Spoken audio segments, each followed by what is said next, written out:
예, 빅더뷰 시작하겠습니다. 우리 자산 배분의 사나이 그리고 투자 전문가 강한국 작가 모셨습니다. 어서 오십시오. 안녕하십니까. 네, 4개월 전에 오셨더라고요. 네. 근데 그때와 지금의 차이가 있습니다. 비트코인 가격도 차이가 있겠지만 주식시장도 차이가 있겠지만 작가님의 머리 색상 차이가 있네요. 네, 제가 트럼프를 좀 따라 해보려고 했습니다. 네. 요즘 아. 유행이잖아요, 트럼프가. 그래서 트환국이라는 별명이 요즘 좀 있다고 하던데. 오늘 처음 들었는데 굉장히 멋진 별명이네요. 그래요? 별명이네요. 네. 네. 예. 아니 그래서 안 그래도 염색을 하셨던 시점이 한 지난달인 것 같아요. 네, 한두 달 정도 된 것 같습니다. 그렇죠. 근데 네. 한두 달 전부터 시장 분위기도 많이 변했거든요. 시장 컬러도 변했고 작가님의 헤어 컬러도 변했다. 이거 참 공교롭습니다. 그래서 네, 오늘 네. 해주실 얘기가 많을 것 같아서 네. 저희 오늘 또 블랙 먼데이 주간에 저희가 녹화를 하고 있기 때문에 들어볼 말이 참 많을 것 같아서요. 하나씩 여쭤볼게요. 미국으로 네. 가볼까요? 예. 10% 넘게 빠지면 조정 국면 시작이라고 하잖아요. 근데 그렇죠. 네. 오늘 또 주단 실업 청구 건수 확인하고 나서 들어주면 보이긴 했는데 여전히 변동성 장세라서 좀 걱정은 돼요. 근데 작가님 예전에 그런 얘기 하셨더라고요. 대선 전에 한 번 큰 조정이 올 것이다. 네, 맞아요. 왜냐면은 네. 그러니까 보통은 이제 7월, 8월, 9월, 10월 네 달 동안에 보통은 한 번 정도 조정은 이제 거의 무조건 왔고요. 대선 전에. 왜냐면 아무래도 정치적 불확실성이 이제 커지고 이렇기 때문에. 근데 아니나 다를까 정말 그 왜 지금 바이든 대통령이 후보였는데 그분이 후보직을 내려놓음과 동시에 시장이 흔들리기 시작했어요. 네. 그래서 정말 이 정치적 불확실성이라는 것이 시장에 미치는 임팩트가 굉장히 큽니다. 그건 확실하고요. 그래서 이제 보통은 7월, 8월, 9월에 떨어지는 경우도 있고 10월에 떨어지는 경우가 가장 많았어요. 지금까지는. 그래서 지금 근데 이제 보통은 이렇게 떨어진 다음에 시장이 다시 급격히 반등하는 것이 정상적인 모습이거든요. 왜냐하면은 여당이 그 대선에서 이기기 위해서 돈을 많이 풀거든요, 보통. 네, 그게 이제 정상적인 시나리오인데, 근데 갑자기 이번에 그 시암의 법칙인가 그게 떴어요. 샴의 법칙. 네, 시암의 법칙. 제가 사실 이분의 그 이름을 어떻게 발음하는지 모르겠어요. 어쨌든 그 3의 법칙이 떠가지고 제가 분석을 해봤죠. 실제로 집에서 이 3의 법칙이 실제로 주시장에 어떤 영향을 미치는가 하고 네. 봤는데, 그래서 결론적으로는 그 3의 법칙이 뜨면은 그때 이미 벌써 그 경기 침체 초기일 가능성이 높다라는 게 어쨌든 결론이었고, 지금까지 그게 다 맞았기 때문에. 그리고 그때 이제 투자를 했으면은 한 3에서 6개월 동안 주시장이 안 좋더라고요. 나스닥이 특히. 네. 그리고 한 3에서 6개월 동안 내려갔다가 바닥을 찍은 다음에 다시 올라가는 것이 정상적인 모습이었습니다. 그래서 저는 사실 그 3의 법칙을 모를 때까지는 네. 그냥 요번에 한번 찍고 다시 이렇게 급반등할 것 같았는데 지금은 이제 그 가능성이 좀 낮아졌다고 저는 보고 있어요.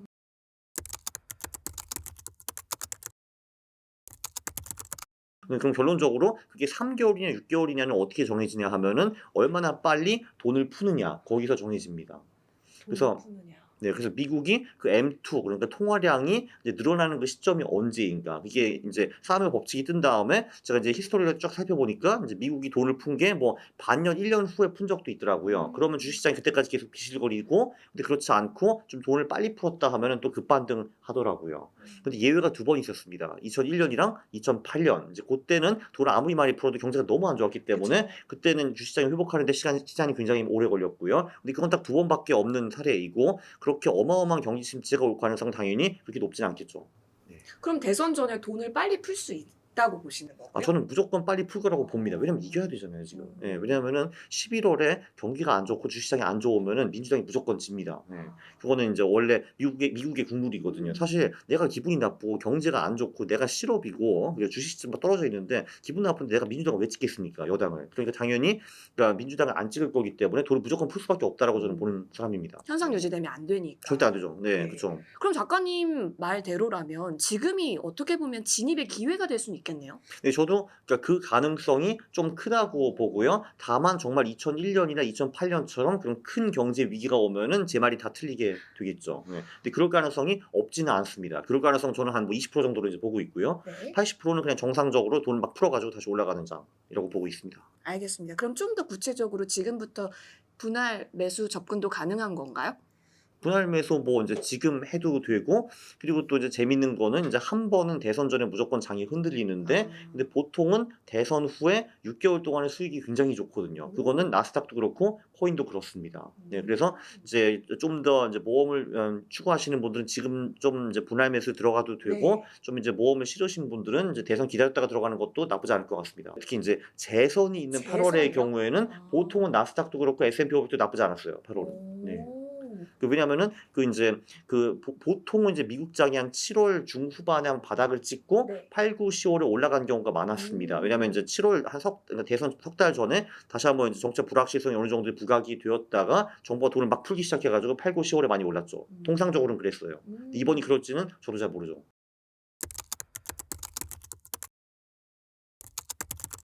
근데 최근에 이런 이슈들, 금리 인하에 대한 이슈가 많이 네. 부각되면서요.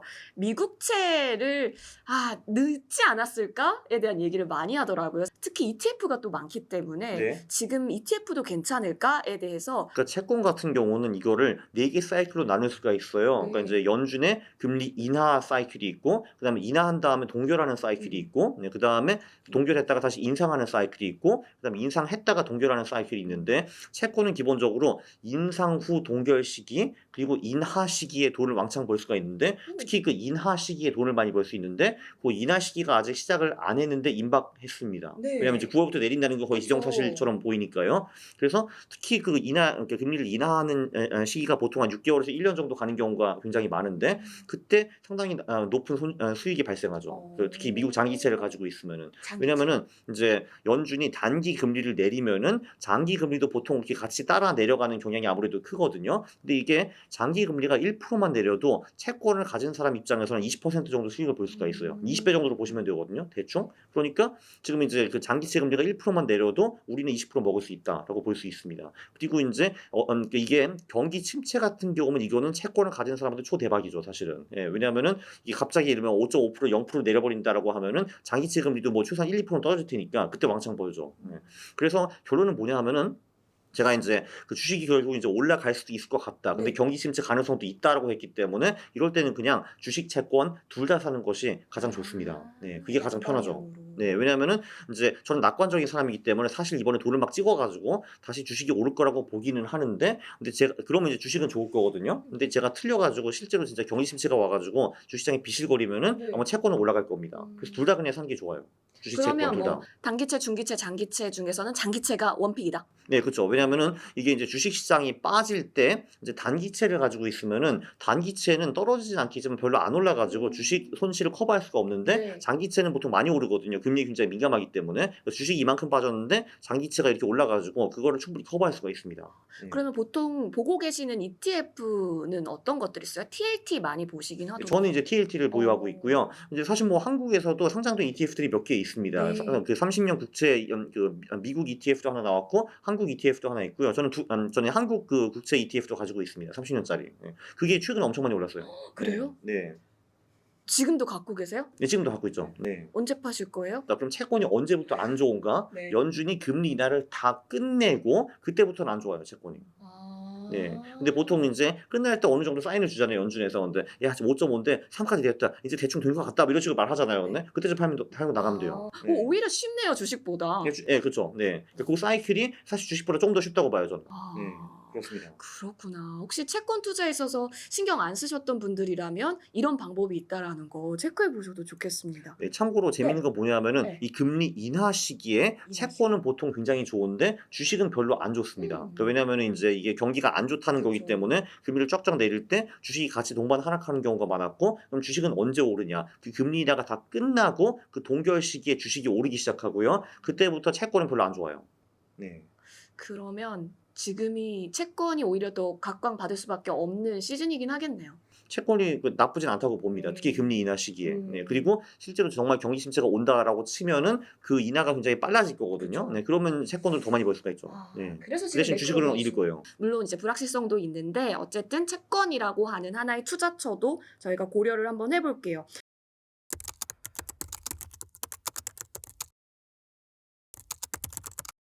11월, 4월 전략을 여태까지 계속해서 강조해 주셨어요. 뭐 네. 2년 전에도 강조해 주셨고 뭐 네. 몇 년 전에도 강조해 주셨어요. 그러니까 네. 여러분 혹시 처음 들으신 분들을 위해서 말씀드리면 좋은 사람들이. 네, 예. 11월부터 4월까지가 천국이다. 투자의 천국이다. 네. 5월부터 10월까지는 지옥이다. 그렇죠. 네. 지금은 지옥인데 지옥을 벗어나려고 하는 그렇죠. 그 구간인 거고. 그렇죠. 근데 그 딱 보면은 올해도 5월부터 10월이 지옥이었잖아요. 이제 코스피도 그렇고 코스닥은 좀 더 지옥이었고, 네. 그리고 미국은 분위기 좋았다가 뭐 지옥까지는 아닌데 뭐 그래도 뭐 지금 분위기가 좋진 않죠. 네. 그러면 11월에는 작가님께서 강조해 주셨던 뭐 주식이라든지 알트코인에 있어서의 계절이 될 수 있을지 저희는 그 부분 좀 지켜보면 되겠네요. 그렇죠. 그리고 심지어 대선이 또 끝나가지고 정책 네. 불확실성까지 해소되고 그리고 이게 또 심지어 홀수회거든요. 이제 홀수회가 짝수보다 훨씬 좋거든요. 수익률이 보통. 아, 네. 그래요? 그래서 이런 것도 다 해가지고 그래서 원래는 이제 24년 10월 11월 이때가 우주의 기운이 오는 때거든요. 사실. 예. 예, 그래서 이 경기 침체 이것만 좀 빨리 좀 넘어갔으면 좋겠습니다. 그것만 아니면 되게 좋아요, 확실히. 그럼 오늘 그런데 문제가 네. 있죠. 그게 그 이제 뭐 미국이나 코인은 그래서 꽤 낙관적으로 보고 있는데 요번에 그 캐리 트레이드가 청산되기 네. 시작됐거든요.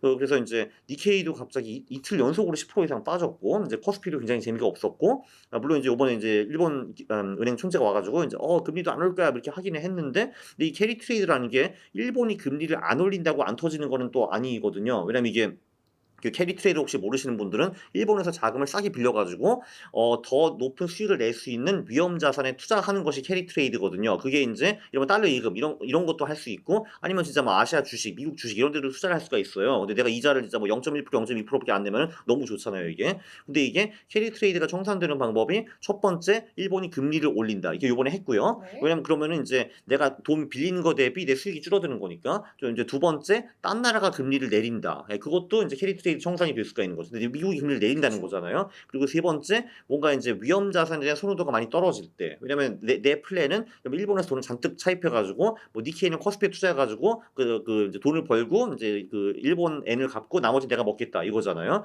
근데 이제 주식시장이 비실거리고 이제 변동성이 높아지고 하면은 그 매력도가 많이 떨어지는 거잖아요. 그럼 그것도 그 엔캐리 트레이드 청산으로 올 수가 있죠. 근데 문제가 뭐냐면은 엔캐리 트레이드의 청산 이게 역사상 한 3번 정도 있었어요. 저는 그거 네. 어떻게 정리하냐 하면은 일주일 내에 엔화가 달러 대비 5% 이상 올라가는 거. 근데 그게 3번 있었는데 그게 97년, 99년, 2008년이었어요. 97년 후에는 IMF가 왔고 99년 후에는 나스닥 버블이 터졌고 2008년은 금융위기가 왔습니다. 그래서 저는 이거 보고서 이게 뭐야? 했죠. 네. 그래서 엔캐리 트레이드 청산 후에 특히 코스피 지수가 되게 안 좋았어요. 네. 맞아요. 예, 그래서 저는 왠지 이번에도 이제 한국 비중은 조금 적게 들어갈 것 같아요. 들어가긴 들어갈 건데. 11월에 들어가실 거죠? 들어가긴 들어가야죠. 그래도 홀수 11월 사고를 놓칠 수는 없으니까 들어가긴 할 건데 근데 크게 들어갈 것 같지 않아요, 왠지. 네, 그렇습니다. 알겠습니다. 그러니까 그 변수도 계속해서 갖고는 있어야겠네요. 근데 11월까지 엔화가 무사하고 네. 다시 이제 회복됐다 하면은 그럼 이제 그냥 노멀 비중으로 들어갈 것 같아요. 비트코인 얘기를 한번 해볼게요. 비트코인, 네, 그죠. 네. 갑자기 눈동자 비트코인. 색이 달라졌어요. 눈이 더 확장된 거 아세요? 네. 61K 갔어요. 오늘 그죠? 지금 61kg, 61kg, 그죠, 맞습니다. 네, 61, 맞아요. 몸무게도 61. 아니요, 네. 그거는 초등학교. 초등학교요? 우상향 하셨군요. 예. 네, 그렇죠. 끝입없는 우상향. 네, 그렇습니다. 네. 코인도 우상향을 해야 될 텐데요. 해야죠. 네. 그렇죠. 근데 그렇습니다. 지금 61K에 웃어도 되는 거지. 근데 지난주 대비해서는 한 6% 조정받은 가격인 맞잖아요. 블랙 먼데이도 거쳤고. 사실 이제 진짜 일주일 동안에 7만에서 4만 8천까지 빠졌었고요. 네. 그러니까 3분의 1이 날아갔고 이더리움도 40% 이상 빠진 것 같고 솔라나도 거의 반토막 났었습니다. 네. 네. 그래서 4만 9천 찍고 지금 6만 천까지 다시 올라온 거죠. 네. 근데 사실 그때 1억 넘었을 때 이제 시작이다. 이제 간다. 했던 분들 진짜 많잖아요. 그분들은 그럼 가긴 가요. 네. 가긴 가죠. 시기가 안 맞았을 뿐이다. 네. 예. 그럼 그 시기는 대체 언제일 거? 그럼 여기서도 이제 노멀한 시나리오를 먼저 알려드릴게요. 네네. 네, 노멀한 시나리오는 이제 보통 반감기가 오면은 3, 4개월 정도 주춤한 다음에 감기 3, 4. 그럼 그게 지금 7, 8월이 될 거 아니에요? 네. 그때부터 2달 정도 비트코인이 먼저 오르기 시작하고 그리고 그때부터 비트코인, 알트코인이 다 함께 미친 듯이 올라가기 시작합니다. 네, 그게 이제 그래서 거기서 이제 반감기에서 6, 7개월을 더하면 그게 10월, 11월이거든요. 그게 이제 그 11월 4 천국, 그 우주의 기운과도 대충 맞아 떨어지고 사실 근데 저도 이제 개인적으로는 11월을 코인으로 좋게 보는 이유가 이제 몇 가지가 네. 더 있는데 일단 11사 천국이 좋다. 일단 그게 하나 있고 그리고 반감기 7개월 후부터 보통 알트코인이 비트코인 크게 앞서 나가면서 막 가기 시작한다가 하나 있고 그리고 이제 미국 대선이 끝난다라는 게 하나 있고 그리고 이제 그 비트코인이 글로벌 통화량과도 굉장히 밀접한 관계가 네. 있어요. 그게 상관성이 되게 높거든요. 근데 지금 돈을 못 풀고 버티지 못할 것 같다라는 게 제 생각이고요. 3년 동안에 돈을 거의 안 풀었어요. 지금. 네. 3년 전에 통화량이 지금이랑 똑같거든요. 풀 때가 되었다. 올라가는 게 하나 있고, 그리고 달러가 약해지면 또 비트코인이 올라가거든요. 그것도 하나 있는데, 근데 사실 지금 이제 미국이 금리를 낮추고 돈을 많이 풀기 시작하면은 달러가 올라갈 가능성은 아무래도 좀 적죠. 내려갈 가능성이 좀 더 높으니까 그것도 일단 근거가 된다. 그래서 5개 근거를 무려 가져왔습니다. 네. 그러네요. 11월부터. 근데 그래도 안 오르면은 어쩔 수 없는 거죠. 어쨌든 5개 이유는 있습니다. 네. 이제 근거를 들어보니까 시나리오대로 그럼 지금 가고 있는 것처럼 보여져요. 네, 지금까지는 얼추 시나리오대로 가고 있고, 그래서 사실 이제 4개월 후면은 그게 8월 말인데, 이제 그때부터는 좀 이제 올라줘야 되거든요, 비트코인이. 이제 그때부터 그때 계속 안 오르기 시작하면은 시나리오가 이제 어긋나기 시작하는 거죠. 이렇게 보시면 되고요. 예, 그래서 노멀 시나리오는 네. 한 8월 말부터 뭐 10월, 11월까지 비트코인이 먼저 갔다가 그 다음에 알트코인 쫙쫙 오르는 것이 노멀한 시나리오인데, 근데 지금 이제 이 경기 침체 얘기 나오고 이런 게 있기 때문에 그게 뒤틀릴 수도 있다고 저는 봅니다. 네. 그러면 요 시나리오가 좀 이제 뒤로 좀 늦춰질 가능성이 높고, 그리고 경기 침체가 세게 오면은 그냥 시즌이 끝나는 거죠, 이걸로. 네. 그러면 이제 노멀 시나리오대로 보되 매크로 변수는 저희가 잘 체크를 할 텐데, 사실 총매제, 비트코인 총매제라고 할 수 있는 것들이 사실 반감기였고 네. 현물 ETF 승인이었는데 이미 네. 다 끝났잖아요. 그쵸? 그럼 네. 기대해 볼 수 있는 건 사실 대선 이벤트가 있을 것 같은데, 어쨌든 해리스 후보든 트럼프 후보든 친 비트코인이잖아요.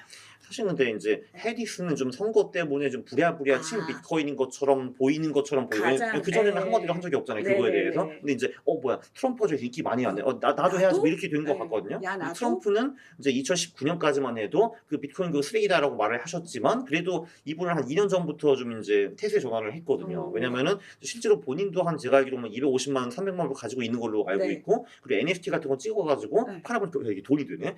이게 돈이 되니까 좋아 보이네. 또 이렇게 된 것 사업가시잖아요. 같아요. 그렇죠. 네. 그래서 이제 이거를 받아들이고, 어차피 우리가 이거 못 없앨 바에 미국이 이 시장을 주도해 나가는 게 낫겠다, 이런 식으로 그러니까 진심으로 생각하는 것 같아요. 그러니까 이제 해리스는 이제 빨리 선거 때문에 그냥 립 서비스를 하는 것처럼 좀 보이고, 트럼프는 진짜 이제 그거를 좀 좋아하는 것 같거든요. 실제로 이번에 그 비트코인 컨퍼런스에 나왔잖아요. 네네네. 전 대통령인데 직접 나왔으니까, 예, 거기서 나온 얘기도 굉장히 아름답고 좋았거든요, 사실 저는. 예. 물론 이제 남욕도 좀 많이 했지만, 뭐 그래도 이제 결론적으로는 이제 저 겐슈로 저 사람 잘라버리겠다 이런 말도 했고, 제가 알기로는 그분이 근데 겐슈로 자를 수 있는 권한이 없는 걸로 알겠지만, 뭐 어쨌든 그래도 이제 말이라도 해준 거죠. 아름다운 연설이었다로 일축 요약해봤습니다. 네, 그래서 결론적으로 트럼프가 대통령이 되면은 그거는 이제 무조건 총매제가 되고요, 제가 보기에는. 네. 예, 그리고 사실 그거 말고 통화량이죠, 통화량. 그러니까 전 세계 중앙은행이 돈을 많이 뿜어내면은, 예, 그거는 비트코인을 무조건 올립니다. 네. 근데 그거는 비트코인뿐만 아니라 모든 자산을 다 올리겠죠. 그렇군요. 네. 그럼 확실히 트럼프 당선이 유력해질수록 오히려 호재다. 무조건 호재죠. 네. 무조건 호재다. 그러니까 두 가지죠. 한마디로 그 트럼프 자체가 좋은 게 있고, 네. 그리고 그 정치적 불확실성이 사라진다는 거. 두 개가 있어. 네, 해소까지 알겠습니다. 자, 그러면 이제 이쪽 질문 드려볼게요. 알트 책 쓰고 계신다고 하셨는데, 네. 알트코인, 제가 사실 코인을 잘 모르긴 하는데요. 네. 비트 아니면 다 알트라고 한다면서요? 네, 맞습니다. 이제 비트코인이 비트코인이고, 네. 나머지 그 코인들은 다 알트코인이라고 부릅니다. 그게 알터너티브, 대안 코인이라는 거죠. 네. 비트의 대안이다. 그렇습니다. 근데 대안이 되는 건 아무것도 없는 것 같고요. 네. 그래서 이제 알트코인 하실 때 꼭 유념하셔야 되는 거는요, 알트코인은 절대로 장기 투자하면은 안 됩니다. 안 돼요? 네, 안 됩니다. 네. 이게 그 이제 알트코인도 비트코인과 똑같이 지금까지 2번의 대세 상승장이 있었거든요. 그래서 이제 제가 살펴봤어요. 2018년 초에 1차 이제 그 대세 상승장이 있었는데, 그 당시에 톱 10 알트코인들 중에서 지금 당시 가격보다 높은 게 이더리움 딱 하나밖에 없어요. 진짜요? 네, 나머지들은 저기 어디 밑에서 기고 있고요. 어떡해요? 예를 들면 리플 같은 애가 그 당시 3.5불까지 갔거든요. 근데 지금도 60센트가 그래요. 맞아요. 그러니까 지금이 올라도. 그때 마이너스 80%. 그리고 나머지 코인 더 처참해요. 네. 그리고 21년에 또 한 번, 두 번째 대세 상승작이 왔는데, 지금 그 가격을 능가한 알트코인이 한 개도 없어요. 네, 하나도 없어요. 네. 그래서 절대로 이거 알트코인이라는 거는요, 장기 투자하면은 안 되는 겁니다. 이건 무조건 타이밍 비즈니스입니다. 그러면 타이밍 비즈니스. 그 대세 상승장만 딱 노리는 맞아. 투자. 그때 딱 노리고, 네. 물론 그거를 이제 발부터 이제 머리까지 다 먹을 수는 없겠지만, 그쵸. 여기서 그래도 대충 무릎부터 어깨까지 먹고, 그 후에 오는 대하락장이라는 거는, 여기서는 잘 버티는 알트코인이 80% 빠지고, 못 버티는 애들 95% 이상 빠지는 하락장을 말하거든요. 그거를 그래도 대충 다 피해가야 됩니다. 그러면 지금은 알트 대 비트다. 지금 8월이긴 한데요. 지금은 논할 수 없는 자리겠네요. 일단 뭐 지금은 저는 비트코인 120일 이동평균 유선을 굉장히 중요시 보고 120일. 있습니다. 그래서 밑이면은 하락 추세, 위면 상승 추세이기 맞아요. 때문에 하락 추세는 저는 이제 보통 아무것도 안 하고요. 얼마 전 데드크로스 뚫지 않았어요. 네, 맞아요. 그래서 이제 한번 골든 뚫어가지고 제가 들어갔다가 한번 네. 깨지고 다시 손절하고 나왔습니다. 좀 아프시겠네요. 슬펐죠. 네, 좀 네. 슬펐습니다. 네. 근데 그 후에 더 빨라져가지고 좀 덜 슬프기는 합니다. 네. 그리고 그럼 이제 상승 추세가 왔다고 치면은, 네, 그러면은 이게 이제 시즌 1은 저는 이제 2023년 1월부터 24년 3월까지 이제 비트코인이 주도한 상승장이라고 보고요. 그리고 그 3월부터 지금까지는 횡보장 시즌 2이고요. 그럼 시즌 3가 이제 언젠가 오는데, 네. 저는 그게 이제 10월 11월부터 올 거라고 기대는 하는데, 이제 한번 그때 가서 보죠. 네, 근데 왔다고 치면은 그 시즌 3에는 무조건 알트코인이 비트코인보다 훨씬 더 많이 오르거든요. 이게. 네. 특히 이제 맨 마지막에는 이제 광기의 장이 옵니다. 광기의 장. 네, 그래서 이제 자고 일어나면 얘가 50% 올라 있고 뭐 그런 장 있잖아요. 그런 게 이제 오는데 거기서 이제 그 파티는 언제 끝나냐 하면은 이게 이제 비트코인은 더 이상 안 오르는데 네. 알트코인들 지들끼리 막 신나게 오르는 그 장이 옵니다. 근데 그때가 이제 무조건 막바지예요. 고점의 징후다. 그렇죠. 그래서 그 언저리에 팔고 나와야 됩니다. 근데 그때 팔기가 되게 어려워요. 왜냐면 네. 자꾸 깨 일어나 보면 20% 30%씩 올라 있으니까 팔기가 진짜 어렵거든요. 그래서 이제 근데 어쨌든 비트코인이 이렇게 가고 있는데 알트는 막 이렇게 가다가 언젠가 한번 훅 한번 꺾이는 그때가 오거든요. 그때 무조건 털고 나가야 돼요. 네. 오히려 그게 진짜 그때가 어려워요. 매도다. 진짜 어려워요. 네. 그렇습니다. 알겠습니다. 마지막 질문 드릴게요. 알트코인에 대한 얘기를 하고 있었는데 네. 저도 이제 코인을 잘 모르지만 네. 리플, 솔라나 정도는 알거든요. 네. 시가총액 좀 상위라고 하더라고요. 예. 그러면 알트 중에서도 시총 상위에 있는 쪽을 노리는 건 괜찮은 거예요? 제가 그래서 며칠 전까지 그거 분석하고 왔는데 어. 그러니까 이제 제 가설은 그거였거든요. 시가총액이 낮은 코인들이 그 시가총액 높은 코인보다 더 좋다라고 했는데 그렇지는 않더라고요. 그냥 그래요? 뚜렷하지 않고 비슷했는데 근데 그건 확실한 거 있어요. 가격이 낮은 코인은 가격이 높은 코인보다 수익이 월등 높다. 그거는 맞더라고요. 네, 가격. 가격이 근데 낮은 가격이랑 진짜 되게 무식하게 비트코인 한 개는 6만 불 그리고 도지코인은 뭐 100원 뭐 이런 거잖아요. 네. 근데 그 100원 10원짜리 코인들이 보통 수익이 훨씬 더 좋아요. 네. 그렇구나. 예, 그리고 굳이 두 개를 한번 컴바인 하자고 하면은 시가총액도 낮고 가격이 낮은 코인들이 좀 더 좋습니다. 네. 다 낮아야 되네요. 그렇죠. 네. 그럼 사실 이게 어떻게 보면 시가총액이 낮다는 건 어느 정도 저평가되었다고 볼 수도 있는 거고 네. 그리고 이제 투자 심리상 이게 1억짜리 코인이 10억 같다고 하면 와 말도 안 돼. 무슨 코인 하나가 10억이야. 이게 말이 되는가 하는데 근데 10원짜리 코인이 100원 같다고 하면 사람들이 뭐 그럴 수도 있지. 뭐 그런 거잖아요. 그리고 그 100원짜리가 1000원 갈 수 있냐? 뭐 갈 수도 있지 하는 건데 10억짜리가 100억 간다 그러면 사람들이 그건 안 믿잖아요. 사실 이거는. 예, 근데 어차피 상승률은 똑같잖아요. 이게. 예, 10원짜리 100원 가는 거랑 1억짜리 10억 가는 거 똑같잖아요. 10배 가는 거는. 그래서 한마디로 이런 투자 심리상 가격이 낮은 코인들이 아무래도 오르기가 좀 더 용이한 건 확실히 있는 것 같아요. 네. 알겠습니다. 오늘 요약 11월, 4월 천국의 힘을 믿어보자. 다만 매크로 변수는 주의하자로 압축해 볼 수 있을 것 같고요. 그럼요. 마지막으로 우리 빅터뷰 시청자분들께 한마디 해주시죠. 11사 천국 50지옥. 그렇게 짧아요? 네. 11사 천국 50지옥. 50지옥. 그러면 저희는 여기서 물러나도록 하겠습니다. 정말 좋은 시장이 또 펼쳐지기를 여러분 늘 파이팅 하십시오. 예! 예! 감사합니다. 네, 감사합니다.